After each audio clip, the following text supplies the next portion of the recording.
And now we're live. So thanks so much for hanging out, everyone, Yes.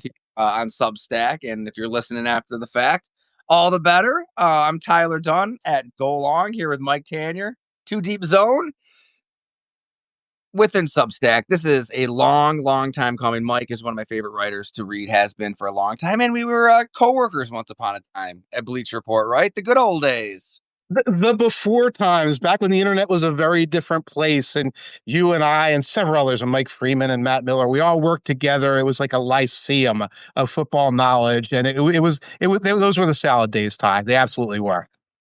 Right. It was a good time, man. And Yeah, and thanks so much for hanging out. I just figured, if we're gonna rank quarterbacks for Jared Bailey's project over at SB Nation, we should, work a Substack live into the equation and have at it here because I always forget how much people get worked up over like a list. It could be yeah, any right. It could be I abhor mock drafts. I make fun of them year round. I think they're just, you know, it's like the sewage of society, right? Awful, awful all right, power rankings, all this shit. Like, but this was fun. I kind of like doing this because right. it's quarterbacks. It's what it all comes down to in pro football. And the criteria that we were given, Mike was on the panel as well. Yes, 13 of us in total had to rank quarterbacks 1 to 30, Super Bowl era. So 1966 on makes it a yes. little tough to work in the Johnny Unitises of the world. But you can follow your own criteria, like however you want to rank these guys, whether you value Super Bowl championships, MVPs, all pros. If some dude could throw it through a brick wall, whatever it is. So let's ask you. I'll pose the question to you, Mike. How did you kind of rank these guys and think through this all? Dead reckoning, vibes, guesswork, and part of it is I knew that these rankings were going into a soup.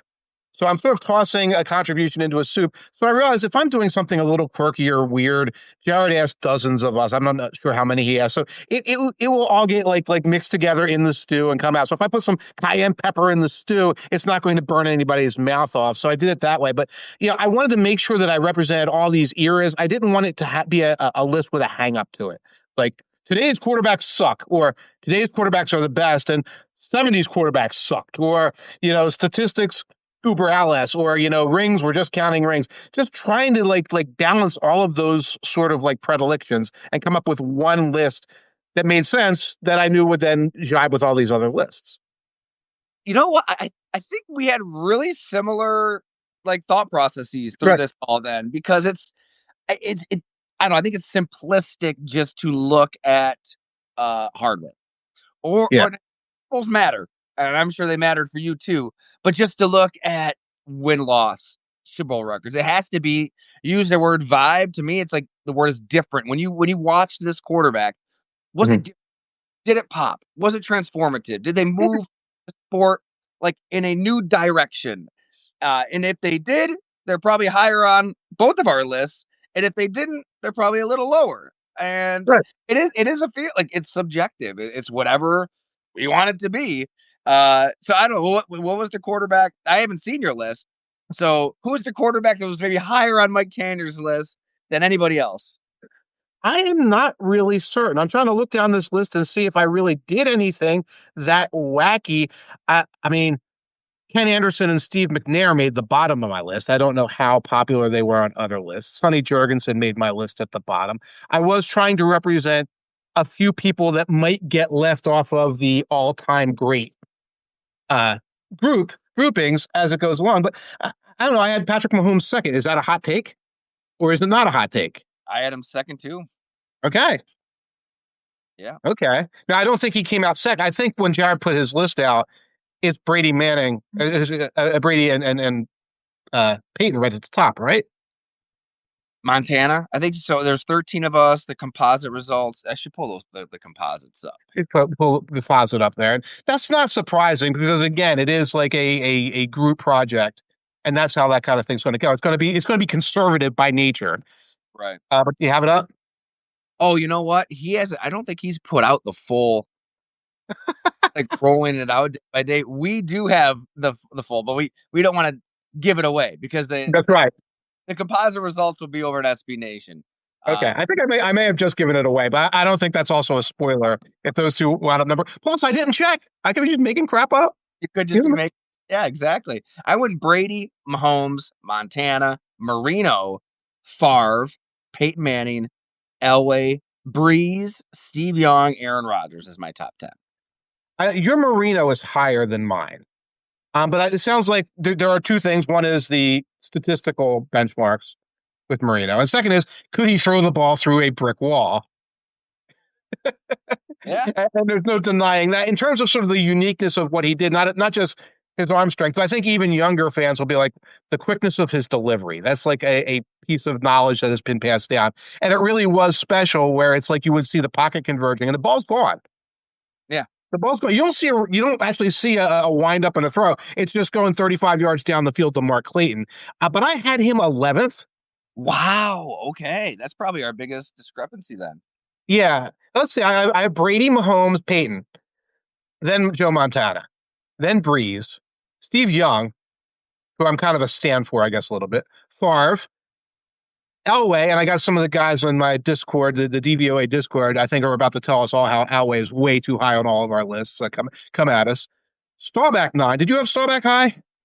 I had Staubach after Aaron Rodgers, right? I'm such a Rodgers hater. Yes. I had Staubach and Dan Fouts. You had Fouts ahead of Rodgers. No, I didn't. We both Right. had 10. And let's jump into that debate because for me, like Breeze, Steve Young, and Rodgers were kind of a cluster. Like that, they're Okay. a tier to me. And you know, we've got all our comments up at the site. Obviously, many a Packer fan follows at Go Long, and they weren't Yeah. too to see Breeze ahead of Aaron Rodgers. You had Breeze way higher than me. Yeah. So if we look at, and let's definitely get to Steve Young because it sounds like you said you're a stan for Steve Young. Mhm. Really, his run 92, 93, 94 rivals any 3-year run that you'll see at the position. So we can dive into that as well. But when it Yeah. comes to Breeze versus Rodgers, okay, I think the case for Breeze is he. I think that it's important to look at where a franchise was before the arrival of that quarterback, right? Hmm. It doesn't get any worse than where New Orleans was. I mean, as a Right. underwater, besieged, playing in another. I mean, where do they play? They're at Baton Rouge, right? They played in Baton Rouge. They played in San Antonio. We're talking about the Hurricane Katrina year. They played a couple of games at LSU. They played at least one or two games in San Antonio. Aaron Brooks was their quarterback. They were working out in the parking lot. They had gym equipment like in a tent in the parking lot, and they were trying to get through these games. I believe it was a 3-13 season, their Katrina year. And they had, as a franchise, they had 2 winning seasons the previous 13 years. And, Okay. you know, you got diddly poo offensively from Jim Mora, that epic. I mean, it was a franchise in total disarray in every conceivable way. Bags over the heads. I mean, Rodgers inherited one of Hmm. the sound, strongest franchises in all of sports, and a talented roster that was just an overtime away from getting to the Super Bowl the year prior. So I think that matters. All right, so then the argument is, oh, Rodgers won 4 MVPs, Breeze won 0. Like, I think Breeze finished second 4 Right. times. You Right. could certainly make an argument. Those, I think Mahomes, maybe he could have won one of those last 4. But anyways, yeah, it's 4-0, but it's not like it's a total wipeout. You know, Mhm. one is raking in all the hardware, one isn't. Right. And Yeah. By the way, that one Rodgers MVP at the end, I just debate that one endlessly. Like, was that 2021? Was that the season he won MVP? And it's like, yeah, you took yourself out of the game because for political reasons for one of those games. I mean, I don't want to get into all of that too much, but like, I just made myself unavailable on purpose because I have this like insane YouTube theory that I believe in, and so I don't like that last MVP award, but 3 MVP awards for Rodgers I agree with. Drew Brees, I just want to say this, and completion percentage is not that great a stat, right. but if you look at the all-time single season completion percentage stats, Drew Brees is first, second, fourth, like fifth, seventh, like 10 of the best 20 seasons all time in terms of being one of the most efficient quarterbacks in the NFL belong to Brees. And I think that counts in his favor to a degree. Also, he led the NFL in passing 7 times. Yeah. Rodgers never did. in the season. And maybe there's perceptions at place, and you were closer to it, and Packers fans were closer to it. From 2011 on, from you win the Super Bowl, you go 15-1, and you lose in the playoffs. From then on, it felt more and more inevitable that the Packers were an underachieving team. Whereas the Breeze, Peyton, Saints always felt like they were supposed to be, I suppose, or maybe they were overachieving. Their offense was never to blame. The offense was never a fatal flaw in any way. It was usually something going on with a defense, which was mediocre. Or when they went to the playoffs, there was always some kind of controversy going on, as opposed to, we gave up 387 rushing yards or whatever would happen with the Packers. And I would look at these two quarterbacks, and I guess I saw them as similar in their careers, where they were the two NFC top quarterbacks. But there's not that much of a difference between 5th and 10th historically. Mm-hmm. Like when you look at the guys in between them, it's like, who was between them? A bunch of other legends from their eras. Yeah. So I don't think there's this giant tier between them or something, but that's the way it felt played out for me. I think you said you had Young on kind of a tier with Rodgers, Steve Young. Do you think he's in a tier amongst himself when it comes to this? Well, this one big similarity, obviously, is you replace a legend, right? And then you have let's say a legacy complicated by replacing the legend in different ways. I see that. Young and Staubach are on this sort of tier for me because they have these strangely truncated careers. Mm-hmm. There are a couple of years, they're the most phenomenal quarterback in the NFL in a couple of ways, but their early career was messed up by the military or by the USFL and things like that. Then they were in a controversy for a while. And the guy we saw was by default the late career guy. That's not really Rodgers, because Rodgers is a still young quarterback, even though he spends a couple of years waiting for Favre. But he's fine. I think he's on that tier. I think Favre is on the same tier as Rodgers. I think Breeze belongs on that, whatever we call that tier. I think that they belong there. It's just that there's multiple champions and absolute record setters above them.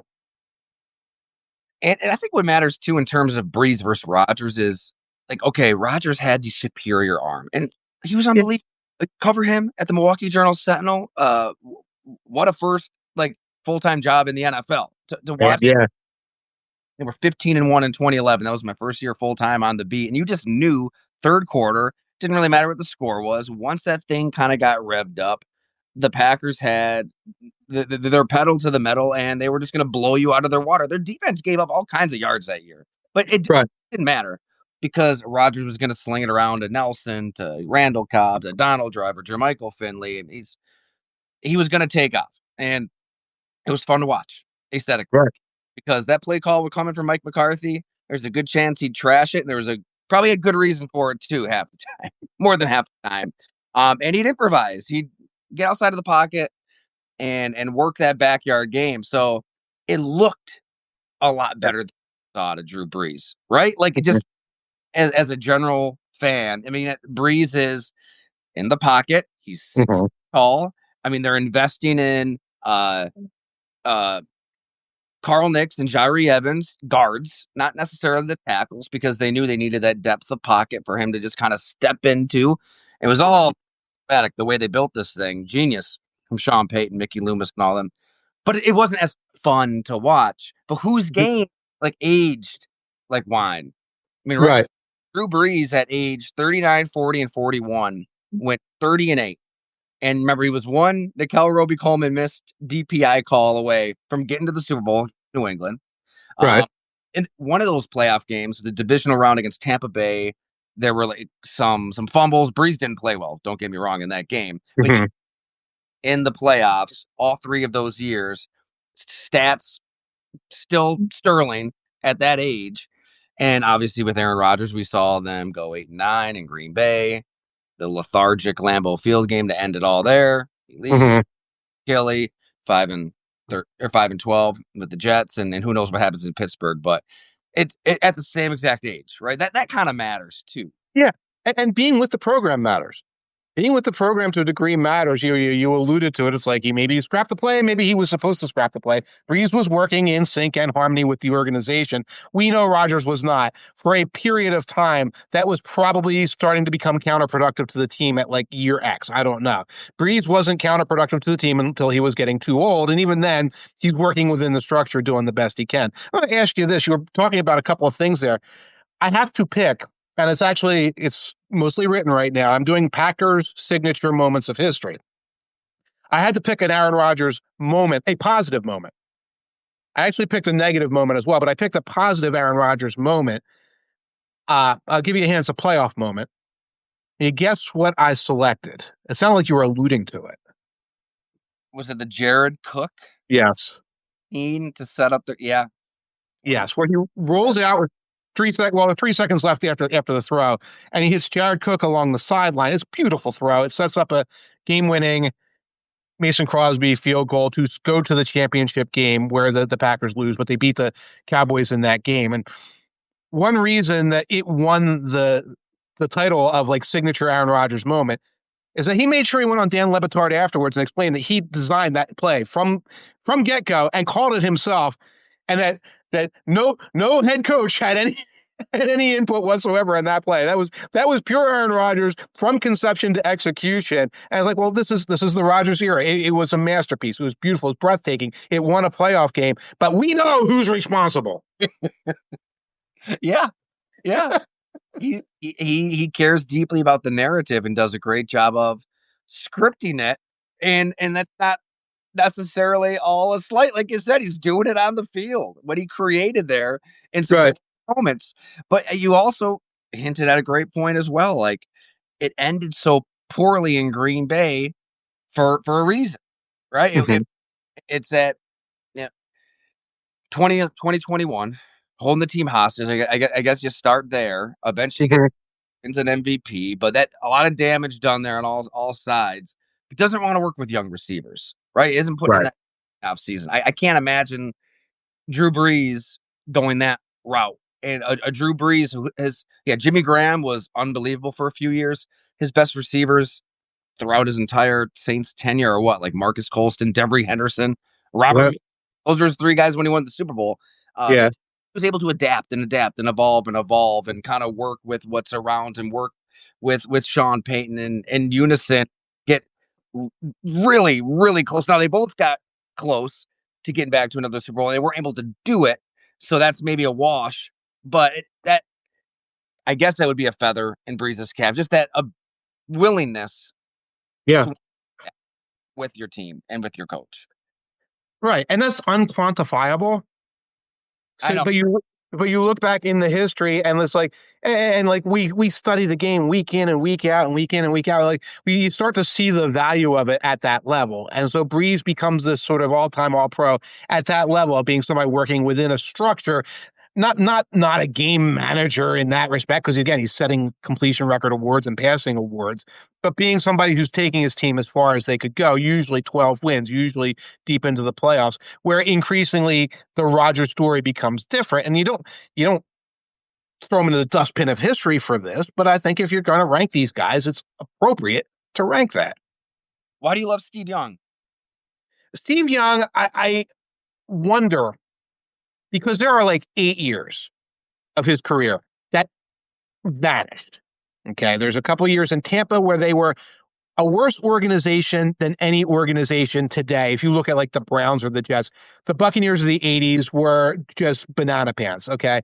There were a couple of years in the USFL where I don't know how good he actually was. That team was mismanaged even by USFL standards, which is saying something, where they would have to like take up a collection to the bus driver to get the bus driver to drive them home sometimes. Then he spends all these years behind Joe Montana. And I don't like giving like, well, and if we give like 5 MVP seasons in that era, then he's the best ever.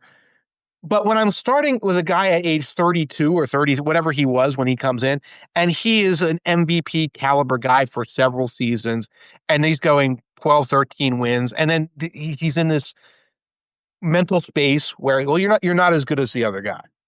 You're not as good as the other guy. And the guy I was watching on the field was better than the other guy. He looked better than Joe Montana. I have to at least look at this and say, what was this? What was this really? Was this just that we missed a couple of years that would have made him second, third, fourth on this list or first on this list? That's the way I say it. I'm with you 100% because in one sense, I'm kind of crapping all over my point of like, where was the T before his arrival? And what did Yeah, he, right. the Bill Walsh West Coast offense and Jerry Rice and just like well-oiled machine. I mean, Ricky Waters. I'd love to have a should Ricky Waters be in the Hall of Fame discussion with you sometime. I'm kind of fascinated. Is that a yes or a no? I've got 4 words for you, and you know what they are. What's that? I have 4 words for you, and you know what they are about Ricky Waters. Okay. For who? For what? Yes. Yeah. I'm not doing it. He's like known for this quote. Like he did so much on the field, and you think of Ricky Waters, and it's just for who, for what? He Neil, he's known for so much. He was known in Philadelphia for if he didn't want to go into the game for hiding on the corner of the bench. We're gonna get sidetracked. We're gonna get sidetracked with all Ricky. right, sorry, I'm sorry. Okay, so that's he inherited a very, very electric offense. Yeah. But I'm with you on what could he have been for X amount of years before that. But also, he's like 6 feet tall. He's not like the prototypical size for running Walsh's offense. Yet he didn't. Right. Like he was able to do it. He Yeah. was able to play with timing and precision and efficiency, and set all kinds of records down those lines and run. I mean, obviously Mhm. of the epic run. It was against the Vikings where he's stumbling and bumbling and spinning and like of breath as he crosses the goal line. Like he was a threat with his legs, a threat with his arms. When he retired, remember he's in the '90s. So if I have a bias when I'm ranking these guys, that's my era. Pro Okay. night, like you can still maim the quarterback. Like that is Steve Young thrust into that world, and in 96.8 passer rating upon retirement, it was the best ever. Right. That matters. So he was a complete quarterback. However you kind of slice and dice up your definition of that, he could do it all. Mhm. And it is a shame that we didn't see more of him. Even at the end, was it Aeneas Williams that knocked him out? I'm thinking of a night for the Niners. I mean, he was playing well into the late '90s. Correct? Yes. Thinking that the touchdown to Terrell Owens and the wild card. I mean, they were right there. He's putting up good. It could have been 5 years on the back end too. So Right. right, it was kind of compact in just Mhm. short amount of time, but holy hell, he was unbelievable. I Yep. I have him behind Breeze. I can't remember if you did. Uh, Yeah, I had him behind Breeze. okay, But I had him up among the legends, and I had just done a bunch of Niners history research when I put this together, and that was part of it. His career is like a trading places type of experiment, like My Fair Lady, something like that, where you say, let's take a guy and put him in the worst environments in the world, and then transfer him to the best environments in the world. And what's interesting is when he was put in the best environments, he vaulted up to being the best. yeah. And then you then have to then look at these worst environments and say, what was this, and what could he have been, or was this really a nature nurture thing? Whereas, well, Bill Walsh, given a talented guy, and Young was undeniably talented, was going to create, or Bill Walsh's disciples at that point was going to create this circumstance, and somebody was going to be great. I don't buy that. Certainly not at that level. I like, oh, and Jeff Garcia was great too. Not really. But again, Steve Young fascinates me, and I think he's an all-time great. Who sometimes his legacy is in a weird place because his career starts at 31. All right. How did you make sense of the quarterbacks of today? That we both had Mahomes high and Yes. talked Mahomes obviously uh, for hours and hours, but even beyond Mahomes, where did you have, if you even ranked them, Josh Allen, Lamar Jackson, anybody else? Okay, so let's say I had Rodgers 10th. He's still a quarterback of today. Quarterback of today, I suppose. Yeah. He's still a quarterback of today. I have Lamar 15th and Josh Allen 17th, with Dan Fouts in between them. And I think I was creating a little tier of like amazing dudes with complicated playoff list histories, legacies. I kind of just crammed them all in there. Let's see who else got the list. Russell Wilson, I put 30th. You did? Okay. Yeah. Well, Wilson's career, I mean, if you run it in a different order, it's a different career. Yeah.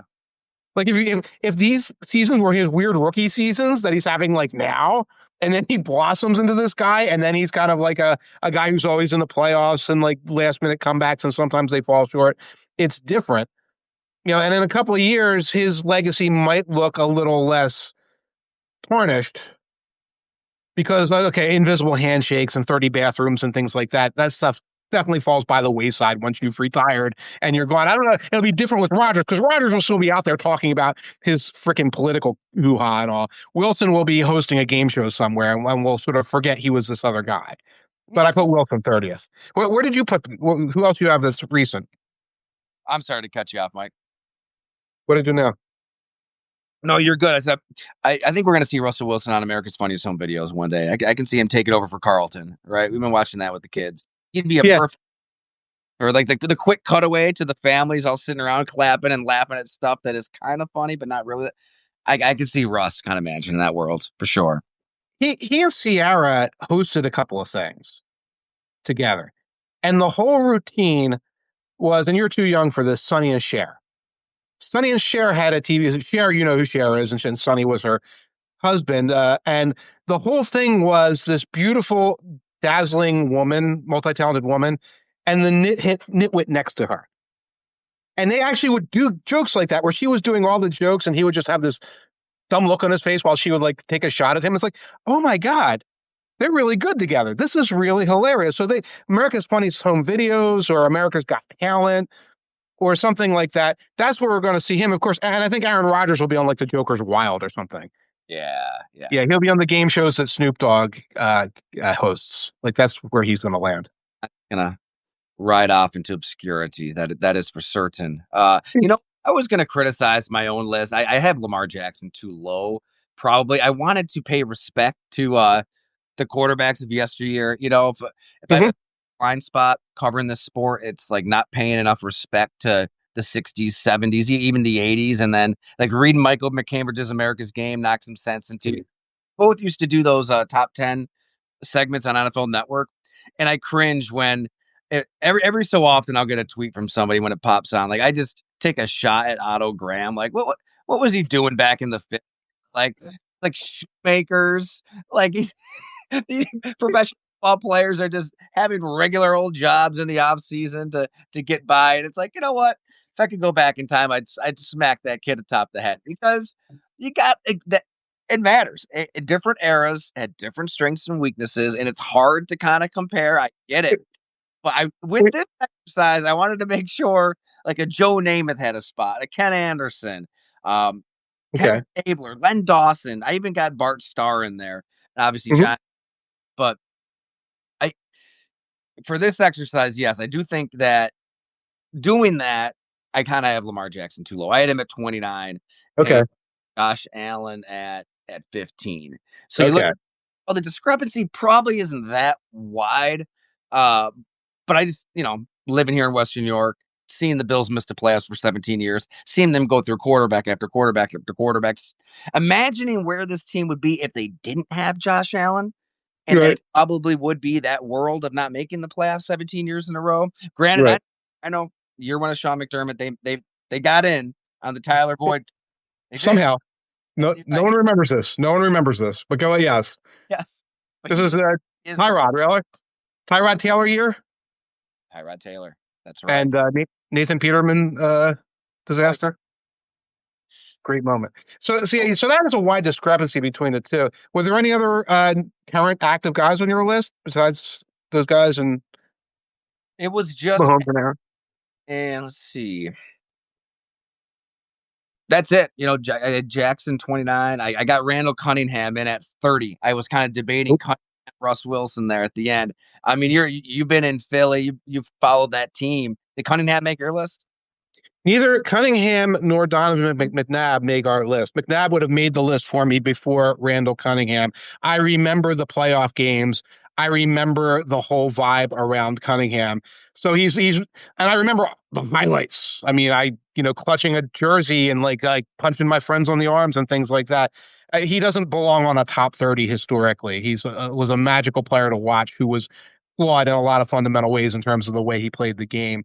I love the way I love this idea NFL's top 10 back then. And you're like, who the hell's Otto Graham?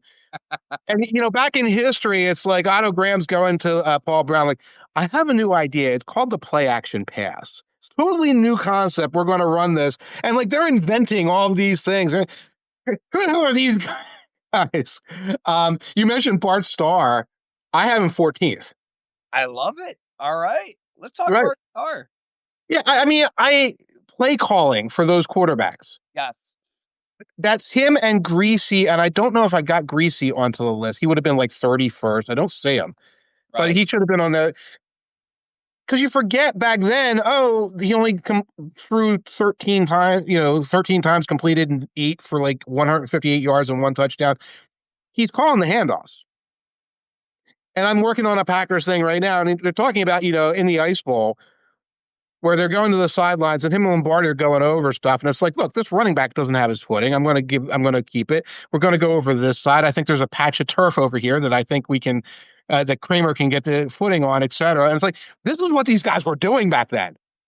So when I look at a stat sheet, I do have to like put that aside. And it's like, well, if this team was winning games and these coaches were looking at this guy looking at him saying, well, what do we do now? Like, what do we do now? That is a big part of their success.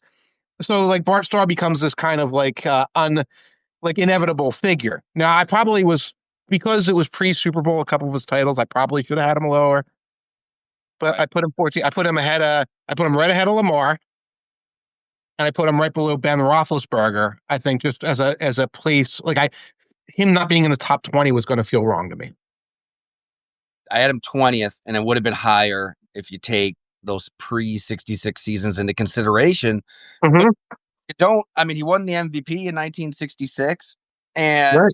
you mentioned the Ice Bowl game, the quarterback sneak, the iconic conversation between Bart Starr and Vince Lombardi. What did Lombardi say after that? Okay, like Let's go. the hell. I mean, that alone gets you on a list. But Mm-hmm. would have been the next NFL championship game when they played the Cowboys. Mm-hmm. Uh, he was unbelievable. I mean, that might have been the best game of his career. He threw for 304 yards, 4 touchdowns. Before Mahomes kind of crashed onto the scene, for decades, Bart Starr had the highest postseason passer rating, 104.8. So he wasn't just, yeah, he did call those handoffs, and the Lombardi sweep is, mythology at this point. Like, we Right. in the alley, and we had visions of pulling guards, taking out linebackers. Mm-hmm. He could throw it too. Yeah. He could, and big time moments. He Mm-hmm. could go. Yeah, you could see it. It was necessary to throw, and then you see statistics that look like modern statistics. When it was unnecessary to throw back then, quarterbacks didn't throw. And you would see these 7 out of 11 for 163 yards and 1 first quarter touchdown. And then I call Packers weeks the rest of the game. And it can create this like imbalance when you're trying to compare a 60s or 70s quarterback. Because in the 70s, the defenses were just in control of everything. Comparing those guys to a contemporary quarterback where suddenly, Matt Ryan or Kirk Cousins looks like a superstar compared to these guys. I know, and that's why you've got to be careful with stats, right? Mhm. Era is so freaking different. That being said, we both had Patrick Mahomes very, very high. You had him ahead of Montana, well, right? I had him ahead of Montana. I am ahead of Montana and Peyton Manning. But why? I mean, because Brady's number one, and maybe Mahomes catches him one day. It's not yet, especially after that Super Bowl. Um, why are you, Mike Tanier, so high on Patrick Mahomes?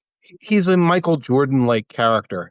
And that's, going to my era where it's like, Michael Jordan, GOAT, et cetera. And then you have younger people who will, pick Kobe or LeBron, and older people who'll be like, Bill Russell. And I don't want to denigrate Bill Russell or anybody else, or Wilt or anybody else from that time, but like, this is an epoch-defining individual. And that is who Mahomes is. He's epoch-defining individual, as was Brady, as was Montana. This is the epoch. We're living in this right now.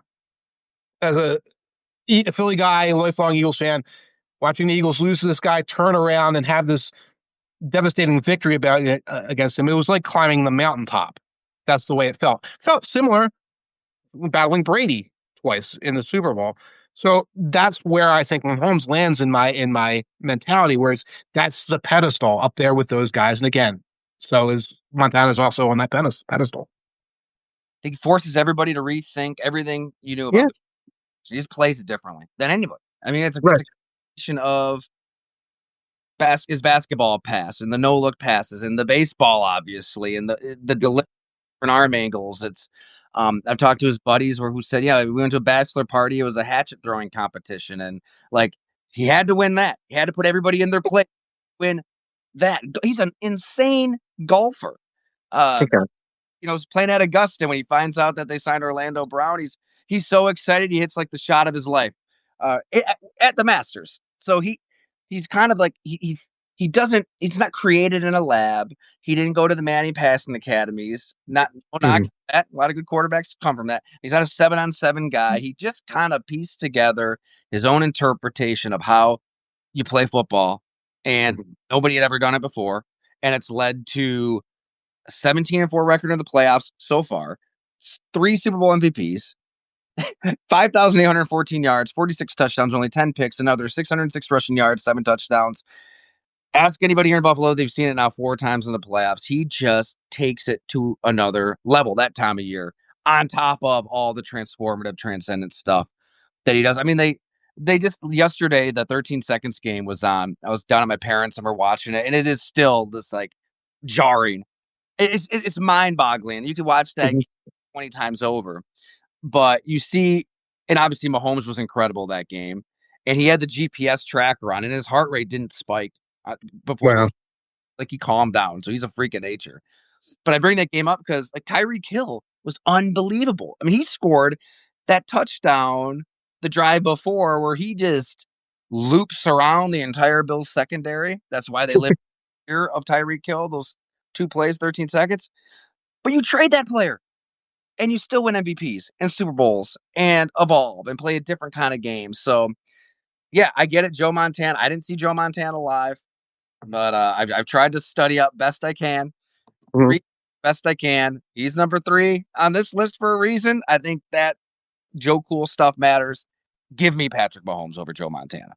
And Montana was an innovator, but Mahomes is an innovator too. And in ways, he takes part of what Montana did and part of what Favre did on the field, and part of what the great scramblers of yesteryear did on the field. And let's not forget that he's breaking racial boundaries as all. We kind of put that to the side. But like you're out there winning multiple championships, you're driving spikes through all of the semiotics that went around, black quarterbacks, etc. These things matter as well. And again, like I saw Montana. He was phenomenal. I've seen all these guys going back to like the very early 80s. Never saw anything like Mahomes. It is like a quantum leap in a new direction. It is, and the cool thing is, we're living in another golden age. We're living in Mhm. Allen and Lamar and Burrow, right? Burrow's not Right. on any of these lists. Those Right. injuries, or maybe he forces his way onto it. It's gonna be a lot of fun, man. I think everybody should check out Jared Bailey's project over at SB, Yes. kind of get those composite results as they roll out, and definitely check out all of Mike's work at Substack, Too Deep Zone. I try to describe you to people, Mike, and I can't.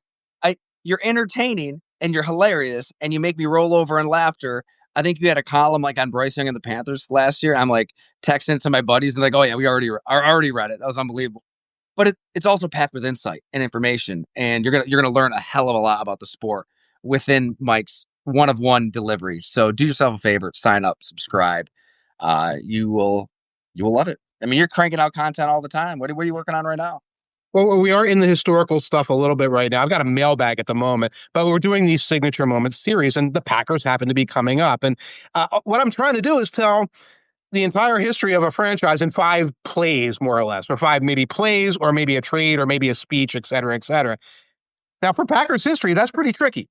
Like, how do you not dilute, distill all of this greatness, the Packers sweep and then the Ice Bowl and Favre and Rodgers into 5 moments? And by the way, they're not necessarily 5 great moments. I try to put at least one dark moment in the group there. And check it out, folks. It's entertaining. The Lions are up right now, and they were an interesting one to say, well, where do you find five great or four great Lions moments? Well, we find them. And they should bring back memories for everybody. And I do my best. You'll find the video of it. You'll find what sports writers said at the time. You'll find quotes from the players. Really having a great time doing it. What are you working on? Let's see, what are we working on right now? You're working on Baby. I know, right? We were up 6 times last night with Rocco, so I gotta rewire the brain a little bit. No, I'm actually kicking off our NFL preview series of features every year. So like through kind of like April, May, June, try to sneak in as much travel as I can to sit Good. down, players, coaches, whatever, handful of features I want to really spend some time on. So was able to do that, and now we're kind of bringing those to the public now. So I think this week I should have a story on those Eagles. You know, it's Okay. Tiki Barber put it well. He's like, they are a team juggernaut. How did this happen? How are they able Right. to beat everybody? Right? I mean, they have no weakness. They're a runaway freight train on offense. They just beat the hell out of that quarterback we were just gushing over in the Super Bowl, Patrick. Yes. How did this happen? And it all comes back to Howie Roseman. So I talked to some sources at Eagles about what kind of makes Howie, and have some player features rolling out. Don't want to give too much away, but let's see. One of them will be on a certain Buffalo Bill who had a certain moment that I'm sure all the locals do not want to see it all until they face the Chiefs again. We spent some time chatting about that moment. Uh, I Interesting. love this time of year. You can kind of chip away at longer stories, and Yeah. once it starts, things kind of they churn day to day. So it's the off season's great. Although there's not much left in the off season. Training camp's starting what 3 weeks. This moment right now is the off season. Like Fourth of July week is the off season for us in many ways. And but I do have one other thing to plug.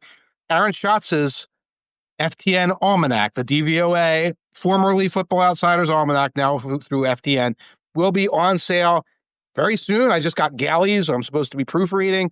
Um, Same book you read for years and years and years. It's go to ftn.com. That's F as in Foxtrot. And you'll find it hundreds of pages, 8 chapters by me, all of Aaron Schatz's stats, all the analysis, labor of love. You can pre-order it now. And I even if I wasn't affiliated, it'd be indispensable for your late July, August, first preseason game, middle of the first quarter. You're already bored. Pull this book out and find out who these guys are and who you're going to be seeing when the season really matters. 100%. Everybody, do yourself a favor. Chase that book down. Love it, Mike. This was great. Thanks so much for hanging out. Thanks for having me.